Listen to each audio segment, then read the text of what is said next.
Hello my dear friends, मैं Venus English spoken में आपका स्वागत करती हूँ। आज मैं आपको प्रेजेंट इंडेफिनिट टेंस के बारे में बताऊँगी। माय डियर फ्रेंड्स, आपको इंग्लिश स्पीकिंग सीखने के लिए या कॉम्पिटिटिव इंग्लिश के लिए आपको सबसे पहले टेंस आने ज़रूरी हैं, जो हमारे 12 टेंस होते हैं। प्रेजेंट, पास्ट, फ्यूचर और 4 उनके पार्ट्स होते हैं। Indefinite, continuous, perfect, perfect continuous. 3 × 4 = 12 tense. इसलिए हमारे 12 टेंस आते हैं। 12 टेंस में जो सबसे नंबर 1 हमारा आता है present indefinite tense. Present indefinite tense मैं आपको बहुत ही इजी तरीके से बताने की कोशिश करूँगी। ठीक है। प्रेजेंट मीन्स होता है वर्तमान और डेफिनेट होता है निश्चित। ठीक है। और इंडेफिनिट क्या हो गया है? अनिश्चित। और टेंस मीन्स क्या होता है? काल। इसकी हिंदी में पहचान होती है।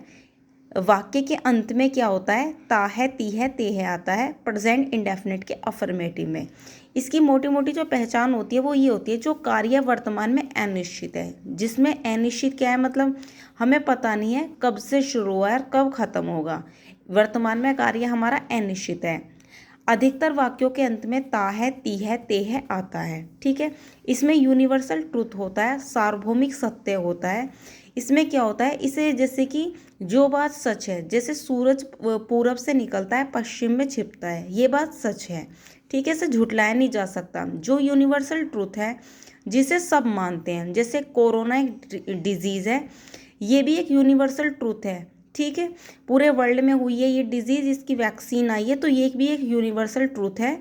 इसे कोई ये नहीं कह सकता कि कोरोना डिजीज़ नहीं है, या सन नहीं है, ये स्टार्स नहीं है, जिसे लोग सब मानते हैं। ठीक है। वो यूनिवर्सल ट्रूथ होता है, इसलिए इसको सार्वभौमिक सत्य कहा जाता है। फिर सेकंड नंबर पे आती हैं इसमें हैबिट्स, आदतें। इसमें क्या आती है? हैबिट्स। जैसे कि किसी को चाय पीने की आदत होती है, किसी को उल्टे हाथ से लिखने की आदत होती है, किसी को पढ़ने की आदत होती है, किस सबकी अपनी अपनी आदतें होती हैं। तो ये हमारी आदत भी किस में आता है? प्रेजेंट इंडेफिनिट टेंस में। और सबसे मेन चीज़ आती है हमारे इसमें डेली रूटीन। हमारा जो डेली रूटीन, आप प्रेजेंट इंडेफिनिट टेंस को आप एक डेली रूटीन भी कह सकते हो, क्योंकि इसमें क्या आता है? दैनिक दिनचर्या आती है हमारी। जैसे हम उठना, जैसे रोज़ उठते हैं, हम सोते हैं, खाना बनाते हैं, पढ़ते हैं, खेलते हैं। तो इसमें इसी तरीके से सेंटेंस बनाते हैं। मैं जाता हूँ, मैं खाना बनाता हूँ, मैं खेलता हूँ, मैं अपने कपड़े धोता हूँ, मैं स्कूल जाता हूँ। इस तरीके के सेंटेंस ही बनते हैं इसमें, आप मोस्टली देखेंगे। फिर वो आती हैं प्रोवर्ब्स। प्रोवर्ब्स होते हैं कहावतें, जो बोली जाती है। जैसे little knowledge is a dangerous thing, नीम हकीम खतराए जान। जो प्रोवर्ब्स होती हैं वो भी हमारे प्रेजेंट इंडेफिनिट टेंस में आती हैं। सेकंड नंबर पे आते हैं, लास्ट में आते हैं फैक्ट्स, जो तथ्य होते हैं, जिन्हें झुटलाया नहीं जा सकता, मना नहीं किया जा सकता। और मेन चीज़ इसमें बस यही है, कार्य कब शुरू हुआ और कब खत्म होगा इसमें पता नहीं रहता है। कार्य क्या रहता है? अनिश्चित रहता है।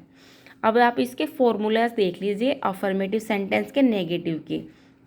यदि हमारा सेंटेंस अफर्मेटिव होता है, अफर्मेटिव सेंटेंस क्या होता है? जिसमें नोट नहीं होता है, नेगेटिव नहीं होता है। जो अफर्मेटिव सेंटेंस हमारा विदाउट नोट होता है। तो इसका जो, यदि प्रेजेंट इंडेफिनिट का अफर्मेटिव सेंटेंस है, तो आपको यही करना है।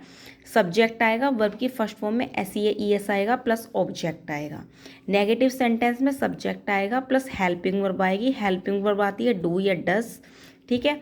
यदि सिंगुलर सब्जेक्ट है तो हेल्पिंग वर्ब डज आएगी, और यदि प्लूरल सब्जेक्ट है तो हेल्पिंग वर्ब नोट आएगी, प्लस वर्ब की फर्स्ट फॉर्म आएगी। हमें वर्ब की फर्स्ट फॉर्म में S या ES आएगा। सिर्फ हमें अफर्मेटिव में याद रखना है। यदि सेंटेंस नेगेटिव आ जाता है तो कुछ याद नहीं रखना, वर्ब की फर्स्ट फॉर्म ही आएगी, प्लस नोट प्लस ऑब्जेक्ट। देखिए, हमारी वर्ब की फर्स्ट फॉर्म में कहीं S आएगी, कहीं ES आएगा। हमें याद रखना है वर्ब की फर्स्ट फॉर्म में ES कहाँ आएगा? जिस वर्ब के लास्ट में SOCH SH और क्या हो, डबल S हो, वहाँ उस वर्ब में ES आएगा। बाकी सभी वर्ब में क्या आएगा? S आएगा। जैसे प्ले एक वर्ब है, लास्ट में Y आ रहा है, प्ले मीन्स खेलना, लास्ट में Y आ रहा है, तो इसमें S आएगा, प्लेज हो जाएगा, ना कि ES होएगा। लेकिन गो एक वर्ब है, गो मीन्स जाना है, लास्ट में क्या आ रहा है? O आ रहा है, तो ये क्या हो जाएगा? गोज हो जाएगा। ठीक है। इंटेरोगेटिव सेंटेंस हमारे 2 टाइप्स के होते हैं। सिंगल इंटेरोगेटिव, जो क्या से शुरू होते हैं। क्या से शुरू होते हैं तो वो हेल्पिंग वर्ब से शुरू होते हैं, जैसे क्या तुम जाते हो, do you go. Double interrogative होते हैं जो हमारे WH वर्ड से स्टार्ट होते हैं, जैसे तुम क्यों जाते हो, वाई डू यू गो।